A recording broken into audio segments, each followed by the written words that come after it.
Merhabalar arkadaşlar, YouTube kanalıma hepiniz hoş geldiniz. Bugünkü videomda 2 yaş ölçülerinde karnabahar modeli bebek yeleğinin anlatımını yapacağım.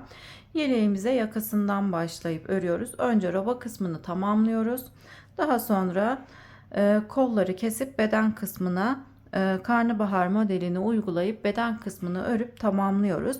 Ben iki renk olarak çalıştım. Kız bebeklerine bebekleri için uygun bir model oldu. Sizler erkek bebek renklerini kullanarak örerseniz erkek bebekler için de kullanabilirsiniz. Düğmelerini yine inci düğme değil de normal düğmeler kullanarak erkek bebeklere de uygun yapabilirsiniz. Ben iki renk olarak çalıştım. Sizler isterseniz 3 renk ya da tek renkli olarak da çalışabilirsiniz. 3,5 numaralı şiş kullanarak ördüm. İpim anti peeling özelliğe sahip bir ip. 100 gramı 250 metre uzunluğunda bir ip arkadaşlar. Şöyle yeleğimin ölçülerini de vereyim. Beden genişliği 29 santim. Arka ortadan beden uzunluğu 33 santim. Şöyle omuz kısmından ölçüsünü de vereyim. 35 santim. Hem çok kolay hem de örmesi çok keyifli arkadaşlar. Görüntüsü de çok güzel. Şöyle yakından da göstereyim. Arkadan görüntüsü de bu şekilde. Hem de bebekler için çok kullanışlı bir yelek oldu arkadaşlar. Kanalıma abone değilseniz ücretsiz olarak abone olabilirsiniz. Beğeni ve yorum yaparsanız çok sevinirim. Paylaşacağım model videolarından haberdar olmak isterseniz de bildirim zilini açabilirsiniz. Son olarak şunu da hatırlatayım arkadaşlar.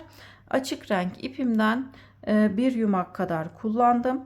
Diğer renkten yarım yumak yeterli oluyor arkadaşlar. Sizlerin de elinde bu şekilde yumaklarınız varsa değerlendirebilirsiniz. Şimdi yeleğimizin yapılışına geçelim. Hepimize kolay gelsin. Yeleğimiz için 3,5 numaralı şişimize klasik ilmek atma tekniğiyle 74 ilmek attım. Şimdi yakadan başlama yeleğimizin yakası için 3 haroşa sıra öreceğiz. İlmeklerimi attım. Burası benim ön yüzüm. Şimdi arka yüze geçip ilmeklerimizi haroşa olarak yani ters olarak öreceğiz. Ben ilmeklerimi her iki yönde de tersten örüyorum. Sizler düz olarak örüyorsanız o şekilde de örebilirsiniz. Başlarken sıra başındaki ilmeğimi ters olarak örüyorum. Sonraki sıralarda sıra sonundaki ilmeği örmeden alıp yine sıra başında ters olarak öreceğiz. Başlarken de ben yine ilk ilmeği ters olarak örüyorum. Diğer ilmeklerimizi de ters olarak örelim. Kenarların tırtıklı olmasını istediğim için sıra sonunda kalan bir ilmeği örmeden şişime takıp diğer yüzde ters olarak öreceğim. Şimdi sıra sonunda bir ilmeğimiz kalana kadar ilmeklerimizi ters olarak örüp gelelim. Sıra sonunda bir ilmeğim kaldı. Sondaki ilmeği örmeden şişime takıp ön yüze geçiyorum. Kenarlarımın tırtıklı olmasını istediğim için sondaki ilmeği örmeden alıp sıra başında ters olarak örüyorum. Dediğim gibi ben her iki yönde de haroşayı tersten örüyorum. Yakası için toplamda 3 haroşa sırası örmemiz gerekiyor. Yakamızı 3 haroşa sırasına tamamlayıp gelelim.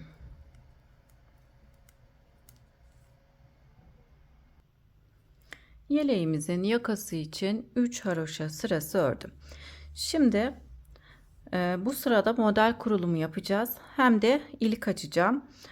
Sıra başındaki 7 ilmeğimiz haroşa olacak. Sıra sonundaki 7 ilmeğimiz de haroşa olarak devam edecek pat kısmı için. Şimdi sıra başında iliğimizi açacağız. 1 2 3 ilmek ördükten sonra alttaki ipi şu şekilde şişime geçirip ters olarak örüyorum. Hemen yandaki 2 ilmeği birlikte örerek kesiyorum. Bir ilmek kesip bir ilmek artırmış olduk. İlk iliğimizi açtık. 2, 4, 5 ilmek ördüm. 6, 7. ilmeğimi örüyorum. 7 ilmek pat olarak devam edecek. Şimdi hemen model kurulumu yapıyorum. İpimi arkaya aldım. Dolama yapıp 2 ilmek düz örüyoruz. Dolama yapıp 2 ilmek düz örüyorum. Dolama yaptım. 2 ilmeğimi düz olarak ördüm. Dolama yaptım. Tekrar 2 ilmek düz olarak örüyoruz. Bu sırayı bu şekilde örüyoruz. Sıralamamız bu şekilde devam ediyor. 1 artır, 2 ilmek düz ör. 1 ilmek artır, 2 ilmek düz ör. Sıra sonunda 7 ilmeğimiz kalana kadar bu şekilde örüp gelelim. Sıra sonunda 7 ilmeğim kalana kadar ördüm. 3, 6, 7. En son 2 ilmek düz ördüm. Tekrar burada artırma yapacağım. Fakat şu şekilde ipimi öne alıp dolama yaparak artırmamı yaptım. 7 ilmekten 6 tanesini ters olarak örüyorum. Sondaki ilmeği örmeden şişime takıp arka yüze geçiyorum. Arka yüzde ilmeklerimizin tamamını ters olarak öreceğiz. Hem artırmış olduğumuz ilmekleri hem diğer ilmeklerimizi ters olarak örüyoruz. Bütün ilmekleri sıra sonunda bir ilmeğimiz kalana kadar ters olarak örelim. Sondaki ilmeği örmeden şişimize takıp ön yüze geçelim. Sıramızı tamamlayıp geliyorum. Arka sırada ilmeklerimin tamamını ters olarak örüp tekrar ön yüze geçtim. Toplamda şişimde 105 ilmeğim oldu arkadaşlar, artırmalarımızla birlikte. Normalde 74 ilmekle başlamıştık. Artırmaları yapınca 105 ilmeğimiz oldu. Şimdi artık düz olarak örmeye devam edeceğim. Yine kenar patımızda olan ilmeklerimizi ters olarak örüyorum. 7 ilmek ters ördükten sonra düz olarak örmeye devam ediyorum. Birkaç sıra düz ördükten sonra bir sıra haroşa olarak öreceğiz. Yani yaka haroşalarından sonra kenarda 4 diş haroşamız olana kadar düz olarak örmemiz gerekiyor arkadaşlar. Ön yüzde düz, arka yüzde ters olarak kenar patlarımızı yine örmemiz gerektiği gibi haroşa olarak örelim. Dediğim gibi yakasından sonra, yaka haroşalarından sonra 4 diş haroşamız olana kadar örüp gelelim. Daha sonra bir haroşa sırası örüp tekrar ikinci artırma sırasını yapacağız. Bu sıra bizim birinci artırma sıramızda arkadaşlar. Şimdi yakadan sonra 4 haroşa sırasına tamamlayıp gelelim.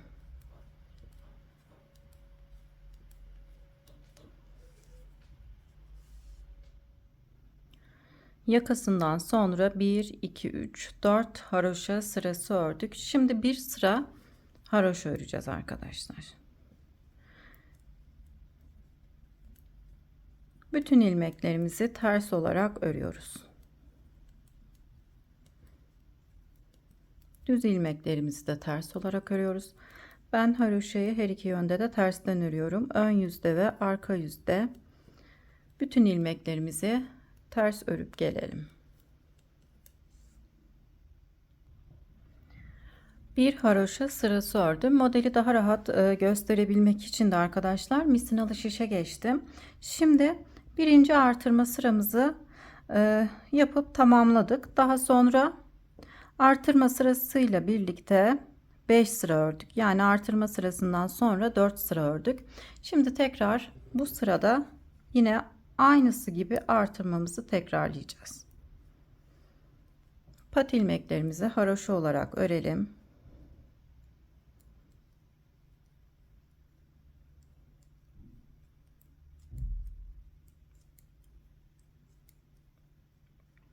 Yedi ilmek ördükten sonra dolama yapıyoruz.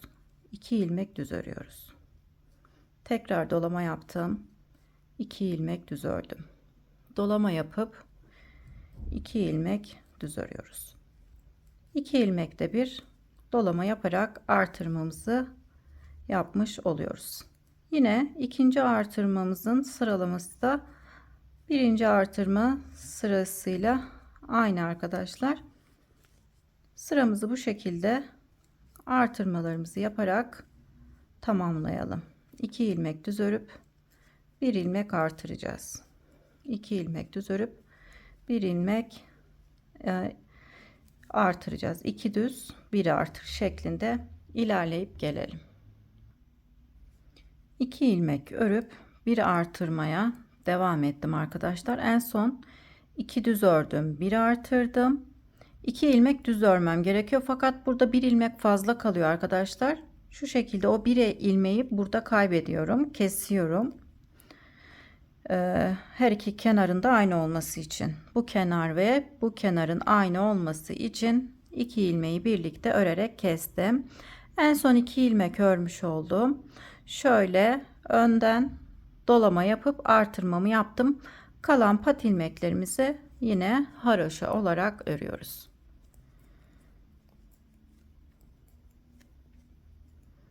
Sondaki ilmeği örmeden şişime taktım. Arka yüze geçiyorum. Arka yüzde ilmeklerimizin tamamını ters örüp gelelim. Arka yüzü tamamlayıp geldim arkadaşlar. Şimdi burada yaka haroşasından sonra 2-4 sıra örmüştük. Burada örmüş olduğumuz bir sıra haroşadan sonra da 5 haroşa sırası öreceğiz. Yani buradaki sıradan bir haroşa sırası fazla öreceğiz. Burayı 5 haroşa sırasına tamamlayıp tekrar bir sıra haroşa öreceğiz. Oraları göstermeye gerek duymuyorum arkadaşlar. Videonun gereksiz uzamasını istemiyorum. 5 haroşa sırası ördükten sonra tekrar bir sıra haroşa örüp aynısı gibi artırmamızı yapıp bu defa 6 sıra örüp tekrar 3 haroşa sırası örüp kolları kesmeye geçeceğiz. O kısımda göstereceğim tabii ki. 14 haroşa sırasında bir de iliklerimizi açarak ilerleyelim. Şimdi dediğim gibi burayı haroşadan sonra 5 haroşa sırası örelim. Bir sıra haroşa ördükten sonra tekrar 3. sıra artırmamızı yapıp 6 sıra örüp gelelim. Robamızı örüp tamamladım. Şimdi bu sırada kolları kesip sadece beden kısmını öreceğiz. Model kurulumu yapacağız. Şöyle kısaca bir özetlemek istiyorum. İlk artırma sırasını yakadan sonra artırma sıramızla birlikte 2-4 sıra örmüştük. Daha sonra bir haroşa sırası ördük. İkinci artırma sırasını yine artırma sıramızla birlikte 2-4-5 sıra ördük. Tekrar haroşa sırası ördüm. Üçüncü artırma sırasını ise yine artırma sıramızla birlikte 2-4 6 haroşa sırası ördük. Yani ilk kısım 4, sonraki kısım 5, sonraki kısımda 6 sıra oldu. Aralarda ise birer haroşa sıramız var. En son 3 haroşa sırası ördüm. 3. haroşa sırasını ön yüzde ördüm. Şimdi arka yüzde kesim yapacağız. 14 haroşa sırasında bir de iliklerimizi açıyoruz. İkinci iliğimi açtım. Kol ve beden ayrımlarını ise şu şekilde yaptım. Şişimizde toplamda 219 ilmeğim var. Ön bedenlere 34 ilmek ayırıp ayracımı taktım. Sizler de mutlaka bu kısımları belirleyin arkadaşlar, kolaylık olması için. Önler 34 ilmek. Kolumuz 46 ilmek. 46 ilmeği keseceğiz. Arka bedenim ise 59 ilmek. Kol yine 46 ilmek. Ön bedenimiz 34 ilmekten oluşuyor. Toplamda şişimizde şu anda 219 ilmeğimiz var. Şimdi ayraç kısmına kadar ilmeklerimizi öreceğiz. Arka yüzde örüyoruz. Çünkü 3. sıramızı ön yüzde ördük. Arka yüzde örmeye geçiyoruz.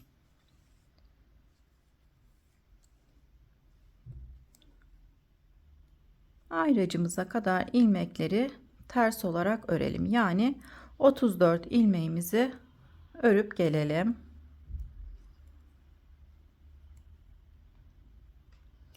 ...34 ilmeğimi ördüm. Ön bedende olan ilmekleri. Şimdi ayracımızı çıkaralım.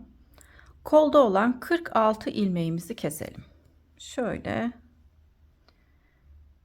Birinci ilmeği düz olarak örüyorum. İkinci ilmeği de düz olarak örüp birinci ilmeğe ikinci ilmeğin üzerinden geçiriyorum. Tekrardan bir ilmek düz örüp bir önceki ilmeği üzerinden geçirerek kesiyorum. İlmeklerimizi çok sıkmayalım, çok da gevşek bırakmadan bu şekilde keselim. Bir ilmek düz örüp bir önceki ilmeği üzerinden geçirerek kesiyorum.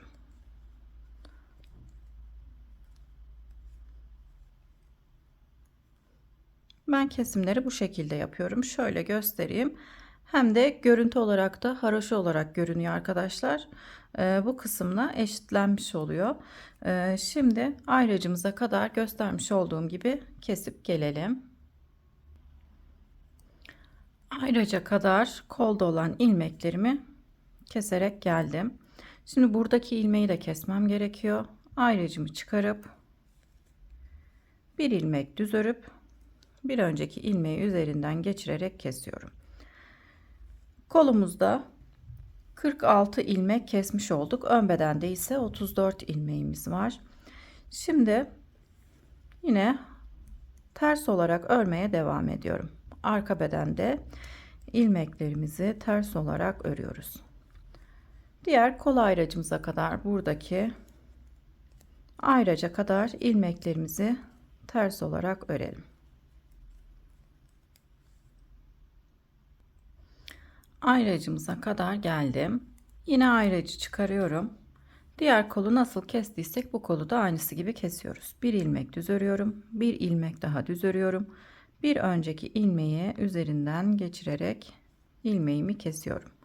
Bir ilmek düz örüp bir önceki ilmeği üzerinden geçirerek ilmeklerimizi diğer ayracımıza kadar kesip gelelim.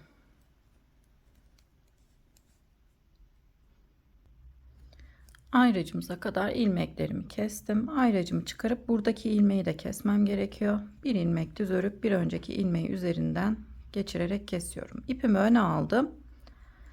Şimdi ön bedenimizde olan ilmeklerimizi ters olarak örüyoruz.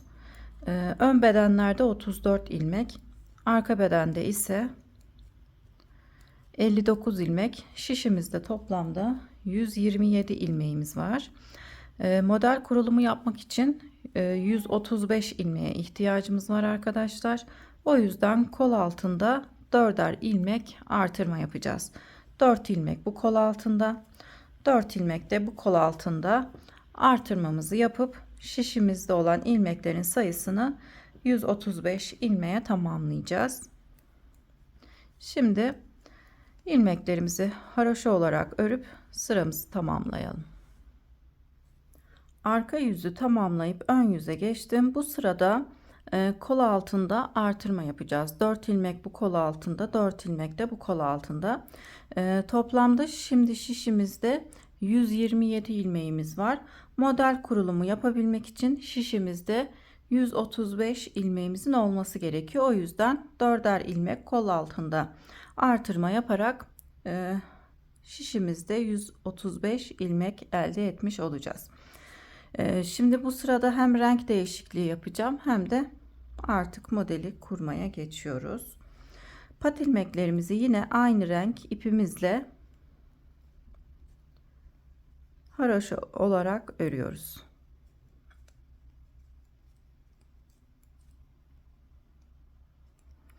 Yedi ilmeğimi ördükten sonra renkli ipimi arkada herhangi bir yere bağlıyorum. Sizler de birbiriyle uyumlu İsterseniz 2 renk, isterseniz 3 renk ya da tek renkle de bu modeli çalışabilirsiniz. Şimdi açık renk ipimi arkaya alıp renkli ipimi renkli ipimle örmeye devam edeceğim. Şimdi bir sıra ön yüzde düz, bir sırada arka yüzde örmemiz gerekiyor. Yani modelde birinci sıradayız.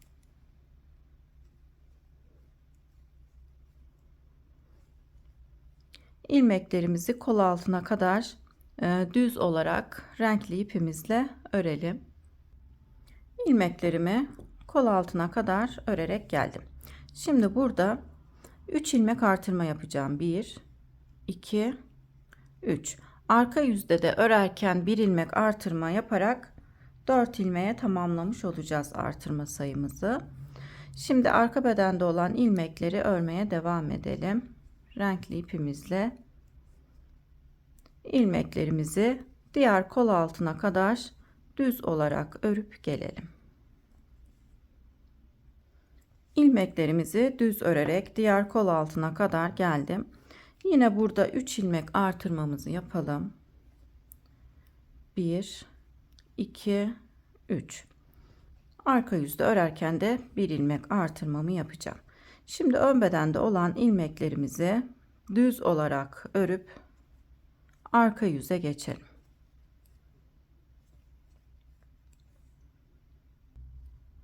Ön bedende pat ilmeklerime kadar renkli ipimle örerek geldim.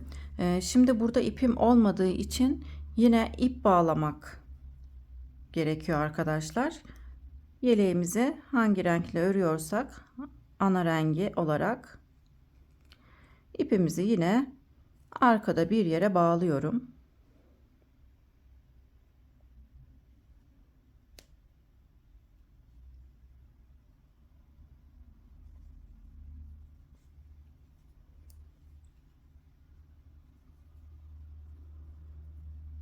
İpimi bağladım. Pat ilmeklerimi yine açık renk ipimizle öreceğiz.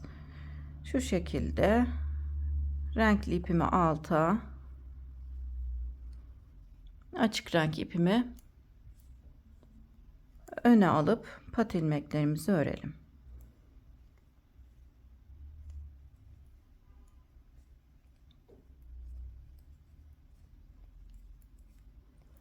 Sondaki ilmeği örmeden şişimi alıp arka yüze geçiyorum.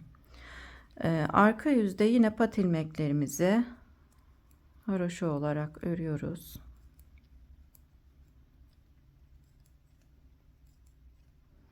Şimdi renkli ipime geçiyorum. Şu şekilde alttan renkli ipimi alıyorum. Üstte açık renk ipim olacak. Şu şekilde birbirlerine dolanmış olacak ki arkadaşlar burada bir boşluk oluşmasın.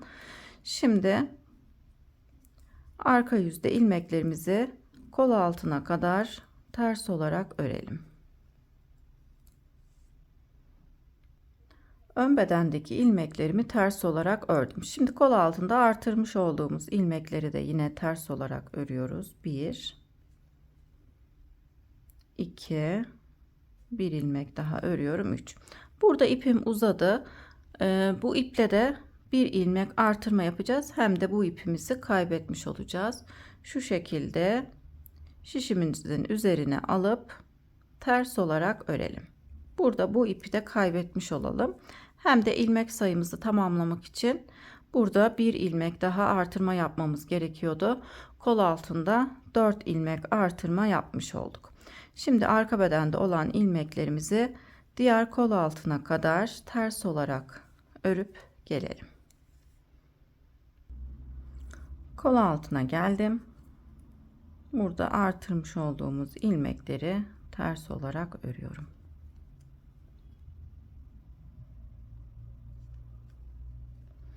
Burada ip mutlaka uzuyor arkadaşlar. Herhangi bir potluk oluşmasın diye bu ipi de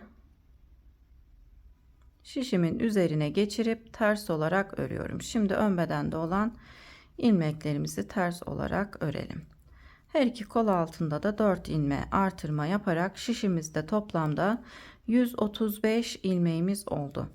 135 ilmek bizim modeli kurmamız için yeterli.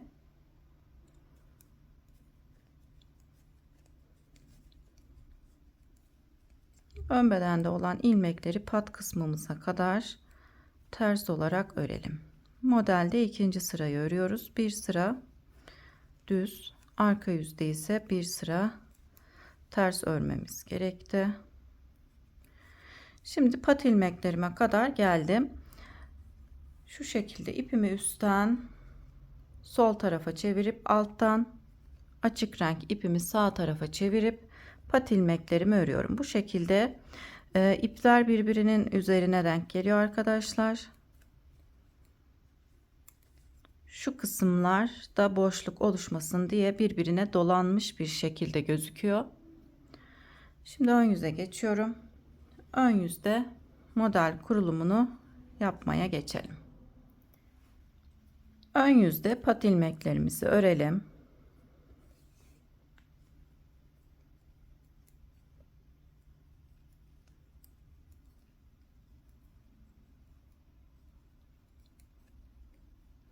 Yedi ilmek pat ilmeğimi ördükten sonra ipimi şöyle sol tarafa çekiyorum, üstten alt taraftan renkli ipimi alıyorum, öne geçirdim.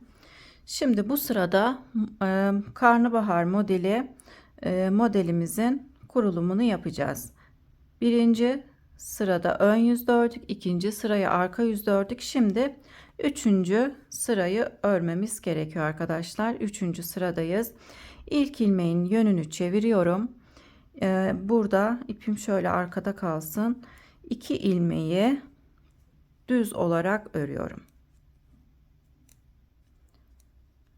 Dolama yaparak ajur yaptım. Bir ilmek düz örüyorum. İkinci dolamamı yaptım. Bir ilmek düz örüyorum. Üçüncü dolama yaptım. Bir ilmek düz örüyorum. Dördüncü dolamamı yaptım. Bir ilmek düz örüyorum. Beşinci dolamamı yaptım. Bir ilmek düz örüyorum.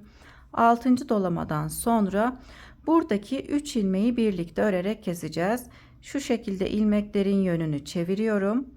3 ilmeği birlikte örerek kesiyorum. Düz örerek kesiyorum. Toplamda 6 kez dolama yaptık. Şimdi aynı işlemi tekrarlayacağız. Birinci dolamamı yaptım. Bir ilmek düz örüyorum. Doladım 2. Doladım 3. Doluyoruz. Bir ilmek örüyoruz 4. Tekrar doladım 5. 6. kez doladım. 6 kez dolama yapmamız gerekiyor. 1, 2, 3, 4, 5, 6. 6. dolamayı yaptıktan sonra 3 ilmeği birlikte düz örerek keseceğim. Fakat ilmeklerimin yönünü çevirmem gerekiyor. İlmeklerimizin yönünü çevirdikten sonra 3 ilmeği birlikte örerek kesiyoruz. Bu sıramızın sıralaması bu şekilde arkadaşlar. 1 dolama yaptım. 2 3 4 5 6. dolamayı yaptıktan sonra 3 ilmek kesiyoruz. Dediğim gibi ilmeklerin yönünü çevirmemiz gerekiyor arkadaşlar. 3 ilmeği birlikte örerek kestim. Tekrar dolama yapıyoruz 6 kez. Her dolamadan sonra bir ilmek örüyoruz. 1 2 3 4 5 6. dolamayı yaptıktan sonra 3 ilmek kesiyoruz sadece. Diğer dolamaları yaptıktan sonra birer ilmek örüyoruz. 6. dolamamızı yaptıktan sonra 3 ilmek kesiyoruz. Buraya kadar model anlaşıldığını düşünüyorum arkadaşlar. Bu sırayı aynısı gibi pat kısmımıza kadar örüp gelelim. Sıra sonuna kadar örerek geldim. En son 3 ilmeğimi kestim. Son kez modeli tekrarlayalım. Dolamamı yaptım. Bir ilmek düz örüyorum. 1, ikinci dolamamı yaptım. Üçüncü dolamamı yaptım. Dördüncü dolamamızı yaptık. Beşinci dolamamızı yaptım. Şimdi 6. dolamayı yaptıktan sonra 2 tane renkli ilmeğim kaldı. İkisini birlikte sol taraftan girip kesiyorum. Sıra başında da yine başlarken 2 ilmek keserek başlamıştık. Sıra sonunda da 2 ilmek keserek tamamlıyoruz. Şimdi şöyle açık renk ipimi alıp pat ilmeklerimizi örelim. Sondaki ilmeği örmeden şişime takıp arka yüze geçiyorum. Şimdi arka yüzde modelin 4. sırasındayız. 3. sırasını ön yüzde tamamladık. Pat ilmeklerimi haroşa olarak örüyorum. Şimdi renkli ipime geçiyorum. Alttan renkli ipimi alıp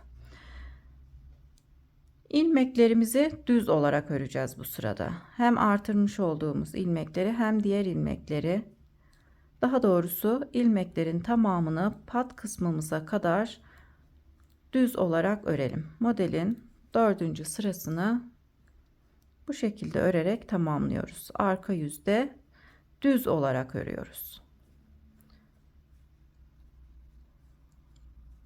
Pat kısmımıza kadar düz olarak örüp gelelim. Arka yüzde ilmekleri düz örerek pat ilmeklerime kadar geldim. Hemen burada renk değişikliği yapıyorum arkadaşlar. Açık renk ipimle patımızda olan ilmekleri ters olarak örüyoruz. Sondaki ilmeği örmeden alıp ön yüze geçiyorum. Modeli 4 sırada tamamlıyoruz arkadaşlar. Şimdi modelde tekrardan 1. sıraya dönüyorum. Şimdi yine renk değişikliği yapıyoruz. Her zaman arka yüzde düz ördükten sonra ipimizin rengini değiştiriyoruz arkadaşlar. Şimdi arka yüzde düz örmüştük. Bu sırada renk değişikliği yapıyoruz. Bunu unutmayalım.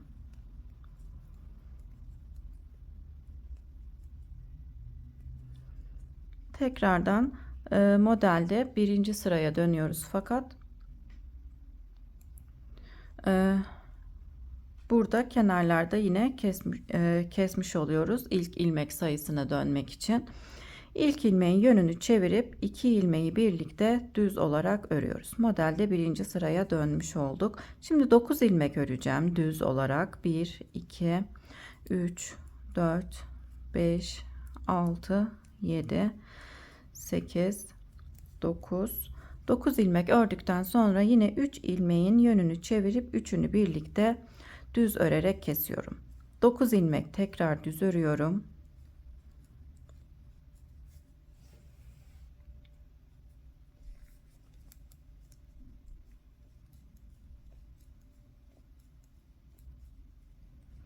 Dokuz ilmek düz ördükten sonra 3 ilmeğin yönünü çevirip üçünü birlikte düz örerek kesiyorum. Buradaki 3 ilmek kestiğimiz yerler belli oluyor arkadaşlar. Hep birbirinin üzerine denk gelecek şekilde kesimlerimizi yapacağız. 1 2 3 4 5 6 7 8 9 9 ilmek kestikten sonra 3 ilmeği birlikte düz örerek kesiyoruz. Tekrar modelde 1. sıradayız. 1. sıramızı bu şekilde örerek tamamlayalım. 9 ilmek düz örüp 3 ilmeği keseceğiz. Son kez tekrarlayayım. 3 4 5 6 7 8 9 9 ilmekten sonra 3 ilmeğin yönünü çevirip üçünü birlikte düz olarak kesiyorum. Şimdi sıramızı bu şekilde örerek tamamlayıp gelelim. Sıra sonuna kadar örerek geldim. En son 9 ilmek ördüm. 3 ilmek kestikten sonra. Şimdi sıra sonunda 2 ilmeğim kaldı. 2 ilmeğe sol taraftan girip ikisini birlikte düz örerek kesiyorum. Yine sıra başında başlarken de 2 ilmek kesmiştik. Sıra sonunda da 2 ilmek kesiyoruz. Yine bu ipimle örmeye devam ediyorum pat ilmeklerimi. Diğer ipim burada arkadaşlar. Bunu renkli ipimi takınca kullanacağım. renkli ipe geçince sonradan kenar kısmına eklemiş olduğum ipi kullanacağım. Normalde hep bu iple örüyorum. Şimdi arka yüzde bütün ilmeklerimizi ters olarak örüp gelelim. Arka yüzde ilmeklerimizin tamamını ters olarak ördüm. Yani bir sıra ön yüzde, bir sıra arka yüzde, 2 sıra örmüş olduk. Şimdi modelde 3. sıraya geçeceğiz. İlk model sırasını 4 sıra olarak anlattım arkadaşlar. Başlarken bu şekilde oluyor. Sonraki sıralarda modelimiz 6 sıradan oluşuyor. Şimdi sıra sayısını sayarsak modelin 3. sırasındayız. Pat ilmeklerimizi örelim.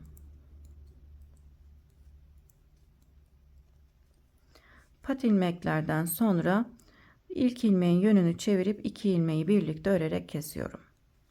1 2 3 4 5 6 7 7 ilmek örüp bu defa diğer sırada 9 ilmek örüp 3 ilmek kesmiştik. Bu sırada 7 ilmek örüp yine 3 ilmeğin yönünü çevirip üçünü birlikte örerek kesiyorum. Kesmiş olduğum ilmekler birbirinin tam üzerine denk geliyor arkadaşlar. 7 ilmek örüyoruz. 1 2 3 4 5 6 7 7 ilmek örüp 3 ilmeği birlikte örerek kesiyoruz.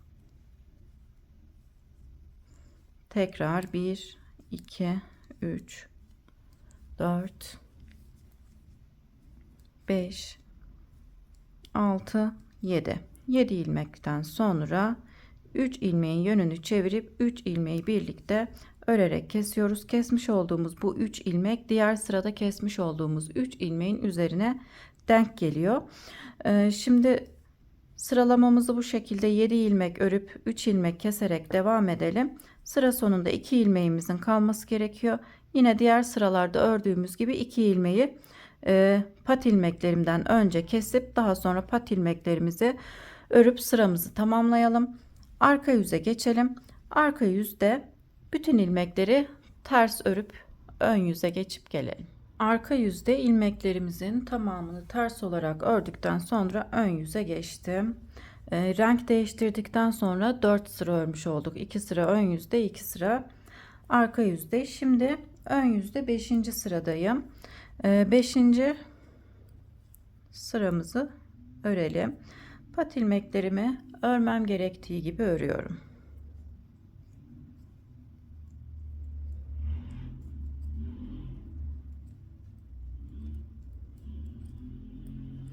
Yedi ilmek ördükten sonra yine ilk ilmeğin yönünü çevirip 2 ilmeği birlikte örerek kesiyorum. Bu sırada yine artırma yapacağız. Ajurlu sıradayız arkadaşlar. Bir ilmek doladım, bir ilmek düz ördüm, ikinci dolamamı yaptım, üçüncü dolamamı yaptım, dördüncü dolamamı yaptım, beşinci dolamamı yaptıktan sonra altıncı dolamamı yapıp yine ilmeklerin yönünü çevirip 3 ilmeği birlikte örerek kestim. Tekrar birinci dolamamı yaptım, ikinci dolamamı yaptım, 3 4 5 6. dolamayı yaptıktan sonra 3 ilmeğin yönünü çevirip üçünü birlikte düz örerek kestim. Aynı işlemi tekrarlıyoruz arkadaşlar. 1 2 3 4 5 6. dolamamı yaptıktan sonra ilmeklerin yönünü çevirip üçünü birlikte kesiyorum. Sıramızı bu şekilde örerek tamamlayacağız arkadaşlar. Daha sonra arka yüzde ilmeklerimizi düz olarak öreceğiz. Sonrasında renk değişikliği yapacağız. Şimdi sıramızı bu şekilde örerek tamamlayıp gelelim. Sıra sonuna kadar ördüm. En son modeli örüyorum. 6. dolamamı yaptım. Sondaki 2 ilmeği örerek kestim. Pat ilmeklerimi haroşa olarak örüyorum. Sıra sonunda ve sıra başında 2 ilmek, model aralarında ise 3 ilmek kesiyoruz. Şimdi arka yüze geçiyorum. Pat ilmeklerimizi örmemiz gerektiği gibi örelim.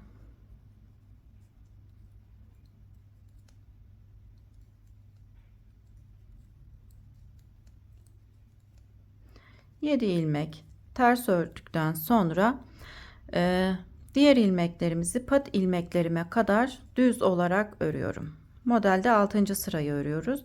İlk modeli 4 sıra ördük ama diğer modeller 6 sıra olarak devam edecek arkadaşlar. Aralarda kesim işlemi olduğu için. Şimdi bütün ilmeklerimizi pat ilmeklerimize kadar düz olarak örelim. Pat ilmeklerimizi ters olarak örüp arka yüzü tamamlayalım.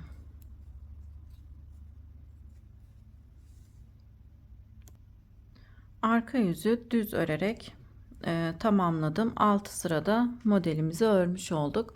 Şimdi dediğim gibi arka sırada düz ördükten sonra hemen renk değiştiriyoruz. Pat ilmeklerimi ördüm. İpimi arkaya alıyorum. Renkli ipimi alıp şimdi bu sırayı öreceğim arkadaşlar. İlk ilmeğin yönünü çevirip 2 ilmeği birlikte örerek kesiyorum. Daha sonra 9 ilmek öreceğim. 1 2 3 4 5 6 7 8 9 9 ilmek ördükten sonra 3 ilmeği birlikte düz örerek kesiyorum.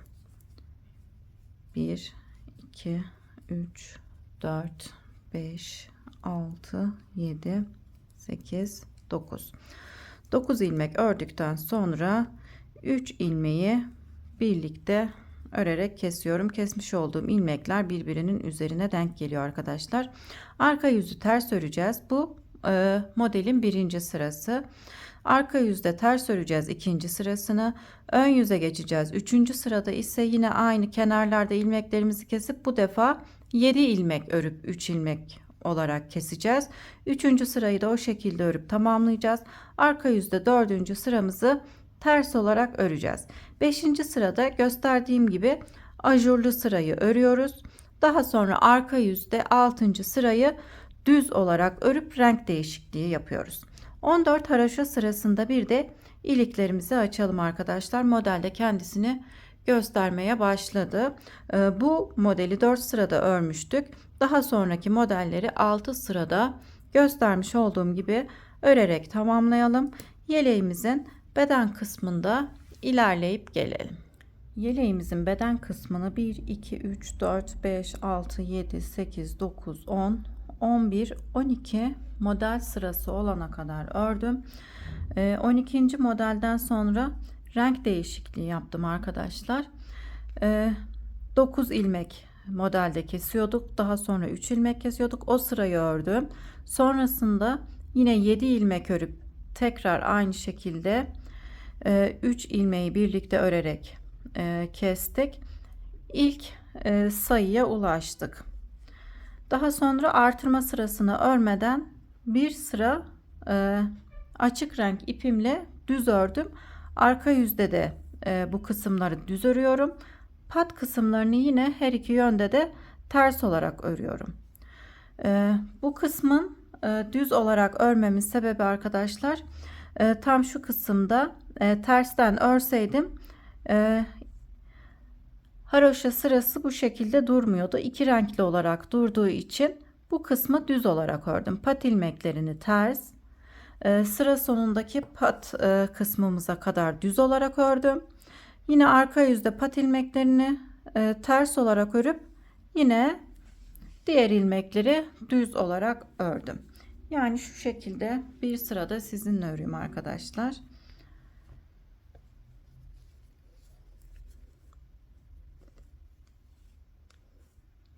Pat ilmeklerini ters örüyorum.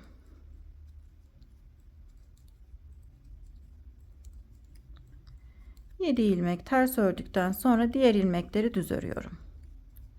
Her iki yönde de düz olarak öreceğim. ön yüzde ve arka yüzde düz olarak örüyoruz. Pat ilmeklerini her iki yüzde de ters olarak örüyoruz.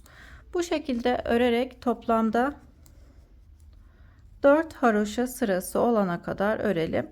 Daha sonra ilmeklerimizi kesip yeleğimizi tamamlamış olacağız. 4 haroşa sırasına tamamlayıp gelelim. Pat kısımlarını her iki yönde de ters olarak ördüm. Bu kısımlarını ise her iki yönde düz olarak ördüm. Arka yüzde kesmeye geçtim. Şimdi nasıl kesiyorum onu da göstereyim. Arka yüzde ilk ilmeği aldıktan sonra bir ilmek düz örüyoruz. Bir önceki ilmeği üzerinden geçirerek kesiyoruz. Bir ilmek düz örüp bir önceki ilmeği üzerinden geçirerek ilmeklerimizin tamamını bu şekilde keselim. Görüntüsü bu şöyle oluyor arkadaşlar. Bütün ilmeklerimizi kesip gelelim. İlmeklerimizi kesip yeleğimi tamamladım arkadaşlar. Şöyle yeleğimi arkasını da göstereyim. Çok tatlı, çok güzel bir yelek oldu. Umarım sizler de beğenmişsinizdir. Kanalıma abone değilseniz ücretsiz olarak abone olabilirsiniz. Beğeni ve yorum yaparsanız çok sevinirim. Paylaşacağım yeni model videolarından haberdar olmak isterseniz de bildirim zilini açabilirsiniz. Sonraki videolarımda görüşmek üzere. Şimdilik hoşça kalın.